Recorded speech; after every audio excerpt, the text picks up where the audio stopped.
తెలంగాణ రాష్ట్ర అసెంబ్లీ సమావేశాలలో విద్యారంగానికి 30% నిధులు కేటాయించాలని చెప్పేసి పీడీఎస్యూగా మేము డిమాండ్ చేస్తూ ఇవాళ చలో అసెంబ్లీ కార్యక్రమానికి పీడీఎస్యూ రాష్ట్ర కమిటీ పిలుపునివ్వడం అనేది జరిగింది. ఈ రాష్ట్ర కమిటీ పిలుపునిచ్చినటువంటి సందర్భంలో రాష్ట్ర వ్యాప్తంగా జిల్లాలలో ఉన్నటువంటి పీడీఎస్యూ కార్యకర్తలని నాయకత్వాన్ని అసెంబ్లీ దగ్గరకు వచ్చి శాంతియుతంగా ధర్నా చేస్తున్నటువంటి నాయకులని నిర్బంధించారు, జిల్లాలలో నిర్బంధించారు. ఇక్కడ అసెంబ్లీ దగ్గరకు వచ్చేసి విద్యార్థుల గోడుని విన్నవించుకోవడం కోసం వచ్చినటువంటి విద్యార్థులను సైతం వివిధ పోలీస్ స్టేషన్లో బంధించినటువంటి పరిస్థితి ఇవాళ కాంగ్రెస్ ప్రభుత్వం నుండి కనపడుతున్నటువంటి వైఖరి ఇవాళ మనం చూస్తూ ఉన్నాం. కేసీఆర్ ఇదే తరహాలో ప్రదర్శించినటువంటి నేపథ్యాన్ని కూడా ఇవాళ కాంగ్రెస్ ప్రభుత్వం గమనించాల్సినటువంటి అవసరం ఉంది. ఎందుకనంటే పౌర హక్కులని నిలబెడతామని చెప్పేసి రేవంత్ రెడ్డి మాట్లాడారు. ఇవాళ కనీసం స్వేచ్ఛగా మంత్రులకి విన్నవించేటటువంటి సందర్భాన్ని కూడా ఇవాళ కల్పించలేనటువంటి ఒక దౌర్భాగ్య పరిస్థితి కాంగ్రెస్ ప్రభుత్వంలో కనపడుతున్నటువంటి పరిస్థితి కనపడతా ఉన్నది. ఇవాళ విద్యార్థులందరూ కూడా ఆత్మహత్యలు చేసుకుంటా ఉన్నారు. విద్యార్థులందరూ ఫుడ్ పాయిజన్కి గురై అనేక మంది విద్యార్థులు చనిపోతున్నటువంటి పరిస్థితి మనకి రాష్ట్రంలో కనపడుతూ ఉన్నది. స్కాలర్షిప్ లేనటువంటి ఒక పరిస్థితి, వేల కోట్ల రూపాయలు పెండింగ్లో ఉంచి అవి విడుదల చేయలేనటువంటి పరిస్థితి ఇవాళ కాంగ్రెస్ ప్రభుత్వం నుండి కనపడతా ఉన్నది. అదేవిధంగా ప్రైవేట్ కార్పొరేట్ విద్యా విధానాన్ని ప్రోత్సహిస్తున్నటువంటి పరిస్థితి కనపడతా ఉన్నది.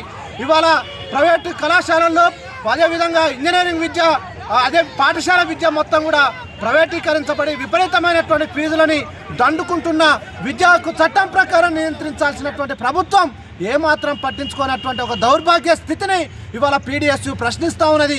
ఖచ్చితంగా విద్యారంగంలో సమూలమైనటువంటి మార్పులు తీసుకురాకపోతే కేసీఆర్ భ్రష్టు పట్టించిన విధంగా కాంగ్రెస్ ప్రభుత్వం కూడా ప్రయాణం కొనసాగిస్తే ఖచ్చితంగా గద్దె దించడం కోసం ఇవాళ ప్రగతిశీల శక్తులు మొత్తం కూడా ముందుకొస్తాయని చెప్పేసి కాంగ్రెస్ ప్రభుత్వాన్ని హెచ్చరిస్తూ ఉన్నాం.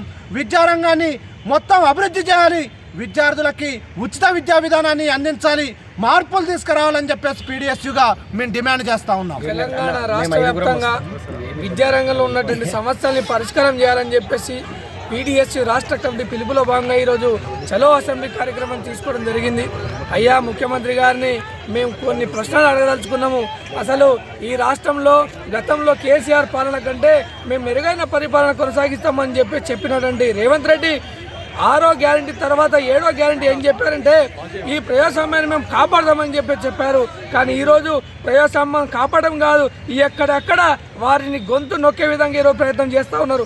ఈరోజు గురుకుల పాఠశాలలో అద్దె భవనాలు కొనసాగుతున్నాయి. సంక్షేమ హాస్టల్ పరిస్థితి కూడా దయనీయమైనటువంటి పరిస్థితిలో ఉన్నటువంటి పరిస్థితి ఈరోజు కొనసాగుతున్నటువంటి పరిస్థితి ఉంది. కాబట్టి సంక్షేమ హాస్టల్ సమస్యలు పరిష్కారం చేయాలి.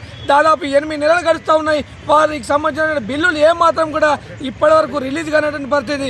అదేవిధంగా ఏదైతే స్కాలర్షిప్ రియంబర్మెంట్స్ బిల్లులు బకాయిలు కూడా ఇప్పటికి కూడా పెండింగ్లో ఉన్నటువంటి పరిస్థితి కనిపిస్తుంది. కాబట్టి ఇక్కడైనా సోయి తెచ్చుకొని అక్రమ అరెస్టులు పక్కన పెట్టి ఖచ్చితంగా మీరు సమస్యల పరిష్కారం కోసం ప్రయత్నం చేయాలని చెప్పేసి కూడా ఈ సందర్భంగా తెలియజేస్తూ, లేని పక్షంలో ఖచ్చితంగా ఈ రేవంత్ రెడ్డికి కేసీఆర్ గతే పడుతుందని చెప్పేసి కూడా ఈ సందర్భంగా హెచ్చరిస్తా ఉన్నాం.